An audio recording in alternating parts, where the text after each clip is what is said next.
सनातन धर्म लोगों को इतना प्यारा क्यों है और इसकी फैन फॉलोइंग जो है, इसके जो फॉलोअर्स है डे बाय डे इंक्रीज होते जा रहे हैं। बुराक डेनिस इस्कॉन टेम्पल चौपाटी को विजिट किया और वो वहाँ गुरु पुरुषोत्तम दास से भी मिले और इसके बारे में बुराक डेनिस ने अपने इंस्टाग्राम पर पोस्ट किया है। सनातनी है और इसका ना कहते हैं ना आदि है, ना अंत है, ना इंतहा है, ना इसकी कोई इब्तदा है। एक बंदे ने कोई बात कर दी, लोगों ने उसको ब्लास्फेमियस रिमार्क समझ के जो है वो कत्ल कर दिया। आप क्या देखते हैं? इससे थोड़ा अरसा पहले आपको पता होगा एक चाइनीज को ब्लास्फेमियस रिमार्क में हमने जो है वो पकड़ लिया था। I think Sanatan is the only answer. और मुझे ऐसा लगता है कि सनातन में जितना पेशेंस, जितना लव, जितना एक एक एक एक एक एक दूसरे के लिए जो प्यार है ना, तो बड़े पढ़े लिखे, हाईएस्ट एजुकेशन अगर इंडिया में है तो केरला से। सही। और फिल्म बनाई जाए केरला स्टोरीज। आपका सिर्फ इंडिया का दरवाजा बंद नहीं है, भारत का दरवाजा बंद नहीं है, आपके साथ वो शेक हैंड नहीं करना चाहता। आज चाइना भी चीखा है, उनका फॉरेन मिनिस्टर भी यहाँ आके चीख रहा है कि ये डबल स्टैंडर्ड बंद करो, ये अपनी पॉलिटिकल स्टेबिलिटी बंद करो। देखें जी, फिलहाल तो वो हिंदुओं की तरफ ही हैं। जो अरब कंट्रीज हैं उनका झुकाव जो है वो ऑलरेडी हिंदुओं की तरफ ही है। और आप बकरे चला रहे हैं वहां पे। आप काले बकरे जो हैं वो आप एटम बम के आसपास काले बकरे लेकर खड़े हुए हैं। So the beauty of Sanatan is this, that you live and you let the other person live also. Hello friends, जय हिंद। हिंदुस्तान स्पेशल में आपका स्वागत है दोस्तों। तुर्की के मशहूर अभिनेता बुराक डेनिस पहली बार भारत आए। उन्होंने भारत आकर काफी एंजॉय किया। उन्होंने अनिल कपूर और आदित्य राय की खूब तारीफ की। उन्होंने इनके साथ एक शो भी अटेंड किया जिसमें वो काफी खुश नजर आ रहे थे। बुराक डेनिस ने इंस्टाग्राम पर अपनी विजिट के फोटो शेयर करते हुए लिखा, India it was excellent experience, thank you. बुराक डेनिस मुंबई के इस्कॉन मंदिर भी गए। एक्टर ने इस्कॉन मंदिर में पूजा की और फोटो भी शेयर किए। बुराक डेनिस जब मंदिर गए तो काफी खुश नजर आ रहे थे और उन्होंने भारतीय संस्कृति को सराहा।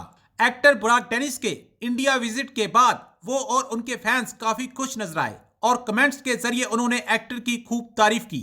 एक इंटरव्यू के दौरान बुराक डेनिस ने इंडिया के कल्चर की खूब तारीफ की और भारत के कल्चर के साथ साथ उन्होंने यहाँ के लोगों को भी खूब सराहा, क्योंकि बुराक डेनिस अपनी विजिट के दौरान मंदिर भी गए और उन्होंने पूजा भी की। इस पर पाकिस्तानी मीडिया को मिर्ची लगी हुई है। सनातन धर्म के बारे में मैं आपसे जानना चाहती हूँ, क्योंकि अभी आप जो है एक सनातनी हैं और इसका ना कहते हैं ना आदि है, ना अंत है, ना इंतहा है, ना इसकी कोई इब्तदा है।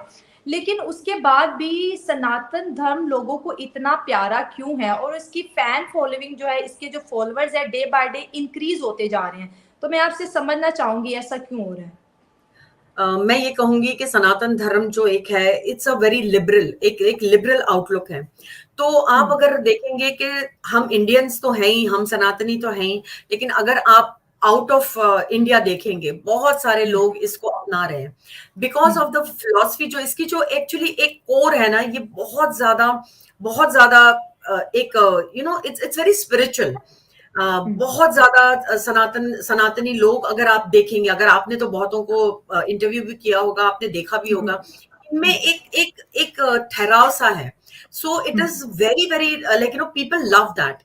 अभी आज की दुनिया आप देखिए कितना ज्यादा एवरीवेयर जो कोहराम मचा हुआ है, जो इस तरीके से लोग like they are so not peaceful. बिल्कुल पीस जैसी चीज एक्चुअली ढूंढनी पड़ती है आजकल की लाइफ में। तो I think Sanatan is the only answer. और मुझे ऐसा लगता है कि सनातन में जितना पेशेंस, जितना लव, जितना एक एक एक एक दूसरे के लिए जो प्यार है ना, मतलब ऐसा अब जाके अगर आप देखो तो थोड़े सनातनी लोग भी थोड़े से समझने लग गए हैं that they have been taken for granted।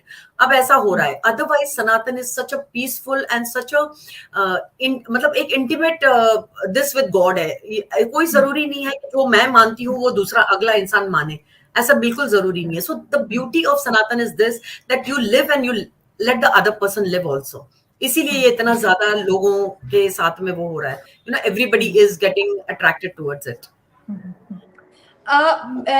ये भी जैसे आपने कहा कि हर एक को प्यारा है और वो उसकी तरफ अट्रैक्ट हो रहा है, उसको फॉलो कर रहा है। लेकिन मैंने आपके ही शो पे बहुत पढ़े लिखे लोग देखे हैं, स्पेशली महिलाएं, जो कि कहती हैं कि हम कट्टर हिंदू हैं। तो मेरे नज़दीक तो कट्टरता एक खतरे की अलामत है। किसी भी चीज़ को कट्टर नहीं होना चाहिए, बैलेंस होना चाहिए।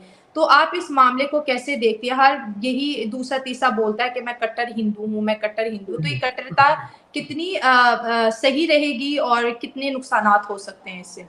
मैं ऐसे सोचती हूँ शाइला के कट्टरता कब आई है हिंदुस्तान में। अगर आप देखने जाओ तो हमारे मुल्क में जितना लोग बाहर से लोग आकर जिन्होंने यहाँ पर राज किया, specially the Mughals and the Britishers, आप देखिए मतलब कहाँ थी तब कट्टरता? नहीं थी ना, इसीलिए we let other people come in. Otherwise अगर सनातनी लोग कट्टर होते उस वक्त तो क्या ये हैंडफुल लोग हमारे देश को चलाते, या हैंडफुल लोग हमारे देश में आके राज करते? या फिर even if you see the Britishers, उनकी क्या हिम्मत होती कि वो आके हमारे कंट्री में कुछ कर पाते? तो द थिंग इज दैट कि कहीं पर जाकर एक हिंदू जाग गया है। मैं ये नहीं कहती हूँ कि कट्टरता बहुत अच्छी चीज है, लेकिन कट्टरता you have to have you have to know कि you can't be taken granted every time। लेकिन इसको इतना एक सुपर सेंसिटिव मसला बना दिया गया है। और मैं यहां पर मैं ये बात करना चाहूंगा, एक केस का रेफरेंस भी देना चाहूंगा आपको चीमा साहब। माजी में एक बैंक मैनेजर को उसके गार्ड ने गोली मार दी थी, तो बाद में उसने उसको अक्यूज किया था कि ये रिसालते रसूल के ऊपर इसने अटैक किया था, लेकिन बाद में वो प्रूव हुआ था कि उसकी जाती दुश्मनी थी या जाती अदावत थी उसके साथ। लेकिन मेरा दुख इस बात पे है कि आज मेरी मादरे मिल्लत को एक और ठेस पहुंची है। आज मेरे मादरे मिल्लत को एक और ठेस इसलिए पहुंची है कि दुनिया देख रही है कि यहां क्या पक रहा है, किस डायरेक्शन पे जा रहे हैं। वो दरवाजे बंद, पहले ही आपका दरवाजा कोई भी नहीं खुला इस वक्त। आपका सिर्फ इंडिया का दरवाजा बंद नहीं है, भारत का दरवाजा बंद नहीं है, आपके साथ वो शेक हैंड नहीं करना चाहता। आज चाइना भी चीखा है, उनका फॉरेन मिनिस्टर भी यहां आके चीख रहा है कि ये डबल स्टैंडर्ड बंद करो, ये अपनी पॉलिटिकल स्टेबिलिटी बंद करो, हमारे पैसों के जो पिज्जे बनाए हैं, जो सारा कुछ किया है, उनको भी कुछ ठीक करो, कुछ तरस करो हम पे ऊपर। वो चीखे आके। और आज अमेरिका ने तो वैसे ही, मैंने आपको कई दफा अर्ज किया, अमेरिका अब आपसे बात करेगा भारत से इजाजत लेकर। तो आप देख सकते हैं कि अमेरिका आपके साथ कितना अच्छा चल रहा है। हाँ, $30,000 महीने का अगर आप CIA chief station chief hire कर लें तो वो चंद लोगों की ट्वीट्स करा सकता है, इससे ज्यादा आगे नहीं जा सकता। अमेरिका की फॉरेन पॉलिसी का आप हिस्सा नहीं है। You have become irrelevant. अब बल्कि इररेलेवेंट नहीं है, क्वेश्चन मार्क है।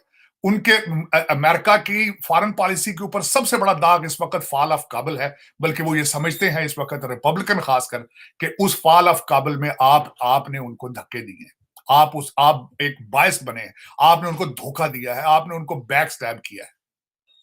तो इन अंदर गिवन सर्कमस्टांसेस आप देख रहे हैं कि आप कहां जाएंगे। मैं समझता हूं उन चंद पाकिस्तानियों में से जो ख्वाहिश करता है, जो कहता है डिजिटल पाकिस्तान बने, जो ये चाहता है कि वहां के बच्चे आगे इंटरनेट पे जाएं, आगे इंटरनेशनल ट्रेड पे जाएं, ऑनलाइन बिजनेस करें, कारोबार करें, इंग्लिश सीखें, पाकिस्तान के अंदर दोबारा इंग्लिश चैनल बने, पाकिस्तान के अंदर इंग्लिश न्यूज़पेपर चले और बच्चे पढ़े, और पाकिस्तान के अंदर इंडियन इंस्टीट्यूट ऑफ टेक्नोलॉजी जैसे इंस्टीट्यूट बने।